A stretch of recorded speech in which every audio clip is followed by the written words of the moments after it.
Hello friends, this is Radha and welcome back to my channel Rama at the rate study. Friends, आज के इस video में हम दिल्ली सल्तनत को डिस्कस करने वाले हैं, जो कि आपके सभी कॉम्पिटेटिव एग्जाम्स के लिए मोस्ट इंपॉर्टेंट टॉपिक है। और इस टॉपिक से कम 2 से 3 क्वेश्चन आपके एग्जाम में जरूर पूछे जाते हैं। तो चलिए शुरू करते हैं। सबसे पहले जानते हैं कि दिल्ली सल्तनत किसे कहते हैं। तो इतिहासकारों के मत के अनुसार 1206 से 1526 तक भारत पर शासन करने वाले 5 वंश के सुल्तानों के शासनकाल को दिल्ली सल्तनत या सल्तनत ए हिंद या फिर सल्तनत ए दिल्ली कहा जाता है। आपसे एग्जाम में कभी भी पूछा जा सकता है कि दिल्ली सल्तनत किसे कहते हैं, या सल्तनत ए हिंद क्या किसे कहते हैं, या फिर सल्तनत ए दिल्ली किसे कहा जाता है। तो इसे ही कहा जाता है। यह 5 वंश है: गुलाम वंश, खिलजी वंश, तुगलक वंश, सैयद वंश और आखिरी वंश था लोधी वंश, जो कि अफगान का था। आइए जान लेते हैं इन वंशों के कार्यकाल को। तो गुलाम वंश का जो शासनकाल था वह 1206 से 1290 तक था। खिलजी वंश का जो शासनकाल था वह 1290 से 1320 था। तुगलक वंश का जो शासनकाल था वह 1320 से 1414 तक था। सैयद वंश का जो शासनकाल था वह 1414 से 1451 तक था। और लास्ट है लोधी वंश। लोधी वंश का शासनकाल 1451 से 1526 तक था। मोस्ट इंपॉर्टेंट है फ्रेंड्स, इसे आप याद रखिएगा। अब बढ़ते हैं वन लाइनर क्वेश्चंस की ओर, जो कि आपके एग्जाम के लिए मोस्ट इंपॉर्टेंट है और इसी टॉपिक से आपके एग्जाम में जरूर क्वेश्चन पूछे जाएंगे। पहला है, मोहम्मद गौरी का गुलाम कौन था। तो मोहम्मद गौरी का गुलाम कुतुबुद्दीन ऐबक था। कुतुबुद्दीन ऐबक ने कितने वर्ष तक शासन किया है। तो कुतुबुद्दीन ऐबक ने 4 वर्ष तक शासन किया है। कुतुब मीनार का निर्माण किसने करवाया था। तो कुतुब मीनार का निर्माण कुतुबुद्दीन ऐबक ने करवाया था। इसकी शुरुआत कुतुबुद्दीन ऐबक ने की थी। कुतुबुद्दीन ऐबक की मृत्यु कैसे हुई थी। तो कुतुबुद्दीन ऐबक की मृत्यु पोलो खेलते समय हुई थी। दिल्ली सल्तनत की स्थापना कब हुई थी। तो दिल्ली सल्तनत की स्थापना 1206 ईस्वी में हुई थी। भारत में आक्रमण करने वाला पहला तुर्क शासक कौन था। तो भारत में आक्रमण करने वाला पहला तुर्क शासक सुबुक्तगीन था। इल्तुतमिश का उत्तराधिकारी कौन था। तो इल्तुतमिश का जो उत्तराधिकारी थे उसकी बेटी रजिया सुल्तान थी। दिल्ली की प्रथम मुस्लिम शासिका कौन थी। तो दिल्ली की प्रथम मुस्लिम शासक कौन थे। तो ये कुतुबुद्दीन ऐबक थे। दिल्ली के प्रथम मुस्लिम शासक कुतुबुद्दीन ऐबक थे। 2.5 दिन का झोपड़ा, यहाँ पे झोपड़ा होगा। 2.5 दिन का झोपड़ा क्या है। तो यह एक मस्जिद है। क्या है। 2.5 दिन का झोपड़ा एक मस्जिद है। दिल्ली सल्तनत के किस सुल्तान को लाल बख्श के नाम से जाना जाता है। तो कुतुबुद्दीन ऐबक को लाल बख्श के नाम से जाना जाता है। चंगेज खान के अधीन मंगोल के शासनकाल के दौरान भारत पर किसने आक्रमण किया था। तो इल्तुतमिश ने किया था। इल्तुतमिश ने बिहार में अपना पहला सूबेदार किसे नियुक्त किया। तो मालिक जनी को इल्तुतमिश ने बिहार में अपना पहला सूबेदार नियुक्त किया। दिल्ली के सुल्तान बलबन का पूरा नाम क्या था। तो जो दिल्ली के सुल्तान बलबन थे उनका पूरा नाम था गयासुद्दीन बलबन। रजिया बेगम को गद्दी से हटाने के पीछे कौन था। तो ये तुर्क लोग थे जो रजिया बेगम को गद्दी से हटाना चाहते थे। अपनी शक्ति को मजबूत करने के बाद बलबन ने किसकी उपाधि धारण की थी। तो अपनी शक्ति को मजबूत करने के बाद बलबन ने जिल ए इलाही की उपाधि धारण की थी। किसने भारत में प्रसिद्ध फारसी त्यौहार नवरोज को पेश किया था। तो बलबन के द्वारा प्रसिद्ध फारसी त्यौहार नवरोज को पेश किया गया। मीन्स कि एक फारसी फेस्टिवल था जो कि बलबन के द्वारा लाया गया। नेक्स्ट है, कुतुबुद्दीन मीनार के निर्माण में किस किस शासक ने योगदान दिया है। तो कुतुब मीनार के निर्माण में कुतुबुद्दीन ऐबक, गयासुद्दीन तुगलक और इल्तुतमिश ने योगदान दिया है। कुतुब मीनार के निर्माण में किस किस शासक ने योगदान दिया है। तो कुतुबुद्दीन ऐबक ने, गयासुद्दीन तुगलक ने और इल्तुतमिश ने योगदान दिया है। तुर्कान ए चहलगानी को किसने समाप्त किया था। तो तुर्कान ए चहलगानी को बलबन ने समाप्त किया था। इक्तादारी प्रणाली की शुरुआत किसने की है। तो इक्तादारी प्रणाली की शुरुआत इल्तुतमिश ने की थी। नियाबत ए खुदाई के सिद्धांत को किसने प्रतिपादित किया था। तो नियाबत ए खुदाई के सिद्धांत को बलबन ने प्रतिपादित किया था। किस सुल्तान ने गढ़मुक्तेश्वर मस्जिद की दीवारों पर अपने शिलालेख में खुद को खलीफा का सहायक कहा है। किस सुल्तान ने कहा है। तो बलबन ने कहा है कि वह खुद को कहा है कि वह खलीफा का सहायक है। किस पे कहा है। शिलालेख पे उसने खुद लिखवाया था। तुर्कान ए चहलगानी का क्या अर्थ है। तो तुर्कान ए चहलगानी का अर्थ है कि 40 सत्तारूढ़ कुलीन वर्ग। दास का दास किसे कहा जाता है। तो दास का दास इल्तुतमिश को कहा जाता है। नियमित मुद्रा जारी करने के लिए दिल्ली को अपने साम्राज्य की राजधानी किसने घोषित किया था। तो इल्तुतमिश ने दिल्ली को अपने साम्राज्य की राजधानी घोषित किया था नियमित मुद्रा को जारी करने के लिए।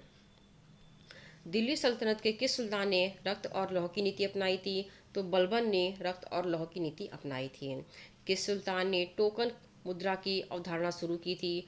तो मोहम्मद बिन तुगलक ने टोकन मुद्रा की अवधारणा को शुरू की थी। किस सुल्तान ने सिजदा और पैम्बोस परंपरा की शुरुआत की थी? तो गयासुद्दीन बलबन के द्वारा सिजदा और पैम्बोस परंपरा की शुरुआत की गई थी। किस सुल्तान ने जौनपुर की स्थापना की थी? तो फिरोज शाह तुगलक ने जौनपुर की स्थापना की थी। दिल्ली सल्तनत का कौन सा वंश अफगान मूल का था? तो लोधी वंश अफगान मूल का शासक था, मीन्स के अफगान से वो आया था, जो कि दिल्ली सल्तनत पे इसने शासन किया। किसके शासनकाल में तैमूर ने दिल्ली पर आक्रमण किया था? तो मोहम्मद शाह तुगलक के शासनकाल में तैमूर ने दिल्ली पर आक्रमण किया। किस सुल्तान ने अपने शासनकाल में दर उल शफा और दीवान खैरात विभाग की स्थापना की थी? तो फिरोज शाह तुगलक ने अपने शासनकाल में दर उल शफा और दीवान खैरात विभाग की स्थापना की थी। एग्जाम में कई बार पूछे जाते हैं कि दर उल शफा की स्थापना किसने की थी या फिर दीवान खैरात की स्थापना किसने की थी? तो फिरोज शाह तुगलक ने इन दोनों की स्थापना की थी। इल्तुतमिश का पहला उत्तराधिकारी कौन था? तो इल्तुतमिश का जो पहला उत्तराधिकारी था वह रुकनुद्दीन फिरोज था। दिल्ली सल्तनत पर एकमात्र सुल्तान कौन था जो युद्ध में मारा गया था? तो वह एकमात्र सुल्तान इब्राहिम लोदी था, जो कि युद्ध में मारा गया था।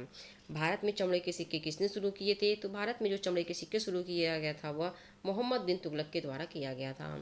किसे भारत के तोते के रूप में जाना जाता था? तो अमीर खुसरो को भारत के तोते के रूप में जाना जाता था। दिल्ली का प्रसिद्ध अलाई दरवाज़ा किसने बनवाया है? तो दिल्ली का जो प्रसिद्ध अलाई दरवाज़ा है उसे अलाउद्दीन खिलजी ने बनवाया है। भारत के इतिहास में दिल्ली सल्तनत के काल की अवधि क्या है? तो भारत के इतिहास में दिल्ली सल्तनत काल की अवधि 1206 ईडी से 1526 ईडी है। कौन सी पुस्तक मुगल रॉयल की एक महिला द्वारा लिखी गई है? तो हुमायूं नामा को एक मुगल रॉयल की महिला द्वारा लिखी गई है।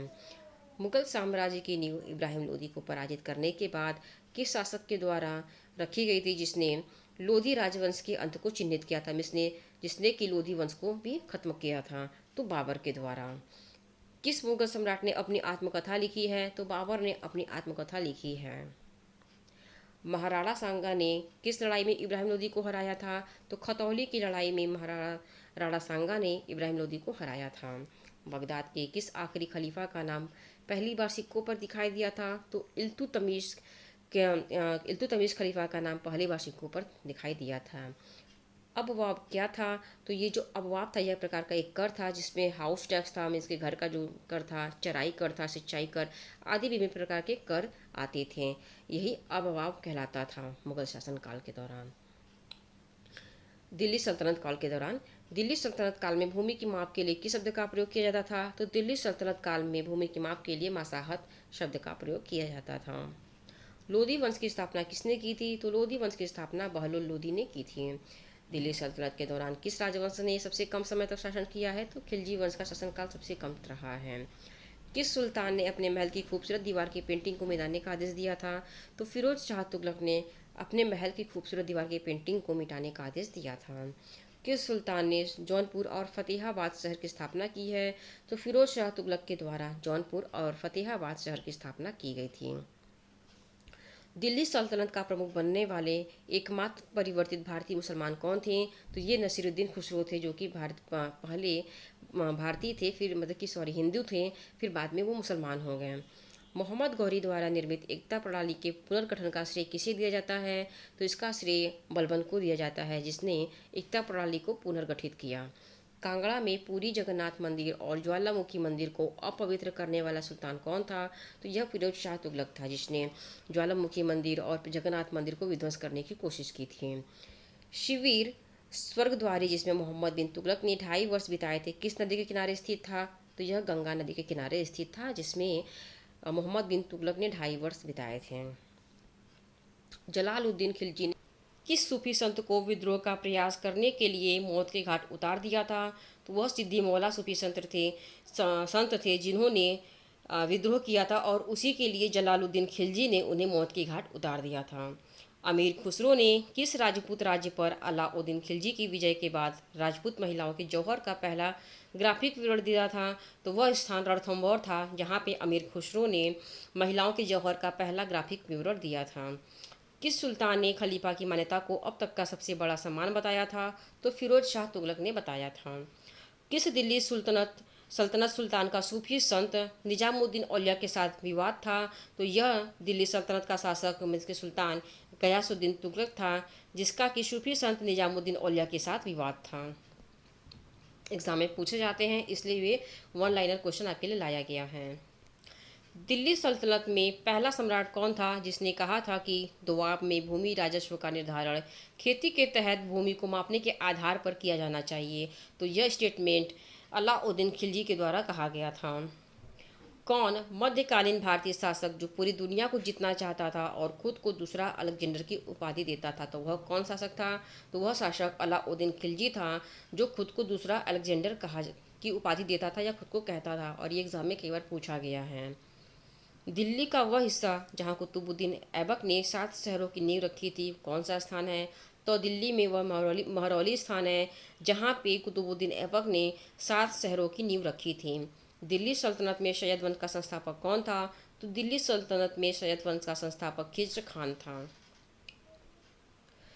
किस स्मारक में एक गुंबद है जिसे दुनिया में सबसे बड़ा कहा जाता है? तो यह गोल गुंबद है, जो कि बीजापुर में है, जिसे दुनिया का सबसे बड़ा गुंबद कहा जाता है, मतलब गुंबद कहा जाता है। किस मुस्लिम शासक को जगत गुरु कहा जाता था क्योंकि उसका धर्मनिरपेक्षता में विश्वास था? किसको कहा जाता था? तो वह इब्राहिम आदिल शाह था, जो कि जगत गुरु कहलाता था क्योंकि वह धर्मनिरपेक्षता में विश्वास रखता था। दिल्ली सल्तनत में तुगलक वंश का अंतिम शासक कौन था? तो वह नसीरुद्दीन महमूद था, जो कि दिल्ली सल्तनत में तुगलक वंश का अंतिम शासक था। भारत में मस्जिदों का निर्माण में स्वतंत्र रूप से अपनाई गई भारतीय कला की विशेषता क्या थी?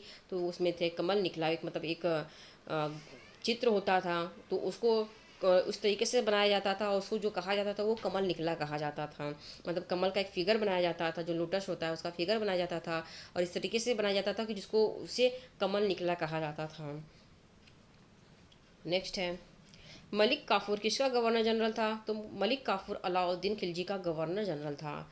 मध्यकालीन भारत में खानकाहें क्या थी? तो मध्यकालीन भारत में खानकाहें सूफी मंदिर थी। मुस्लिम विचारों के अनुसार पूर्ण रूप से निर्मित एक मस्जिद का भारत में सबसे पहला उदाहरण कौन सा है? तो यह जमात खाना मस्जिद है, जो भारत में सबसे पहला मस्जिद का उदाहरण है। कौन सा संगीत वाद्य कौन सा संगीत वाद्य यंत्र मूल रूप से इंडो इस्लामिक है? तो सितार, तबला, सारंगी, ये वो वाद्य यंत्र हैं जो कि इंडो इस्लामिक कैटेगरी में आते हैं। और सबसे लास्ट क्वेश्चन है, कुतुब मीनार किस शासक के द्वारा पूरा किया गया था? तो इल्तुतमिश ने इसे पूरा करवाया था। फ्रेंड्स, ये दिल्ली सल्तनत के मोस्ट इंपॉर्टेंट क्वेश्चंस हैं जो कि आपके एग्जाम के लिए मोस्ट इंपॉर्टेंट हैं। ये रहा आज तक का क्वेश्चन। मिलते हैं अगले वीडियो में एक नए टॉपिक के साथ। वीडियो अगर अच्छी लगी हो तो चैनल को सब्सक्राइब कर दीजिए, लाइक और शेयर भी कर दीजिए। Thank you.